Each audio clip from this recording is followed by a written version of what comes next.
அஸ்ஸலாமு அலைக்கும் ரஹ்மத்துல்லாஹி வபரகாத்துஹு. இந்த துன்யாவில் நிம்மதியாகவும் சந்தோஷமாகவும் வாழ வேறும் காசு பணம் மட்டும் இருந்தால் போதுமா? நல்ல மனைவி மக்களை கிடைச்சா தானே ஒரு மனுஷன் நிம்மதியாக வாழ முடியும். அப்படி நல்ல மனைவி மக்களே பெற்று அல்லாஹ்வே அழகான ஒரு துவாவை நமக்கு அல் குர்ஆனில் கற்றுக் கொடுத்துருக்கான்.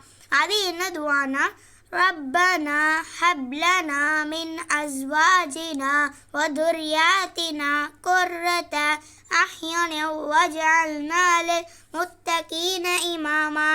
இதன் பொருள் என்னன்னா, எங்கள் இறைவா, எங்கள் மனைவியரிடமும் எங்கள் சந்ததியரிடமும் இருந்து எங்களுக்கு கண்களின் குளிர்ச்சியை அளிப்பாயாக. இன்னும் இறையுணர்வு தக்வா உடையவர்களுக்கு எங்களை இமாமாக தலைவராக ஆக்கி அருள்வாயாக. அமீன்.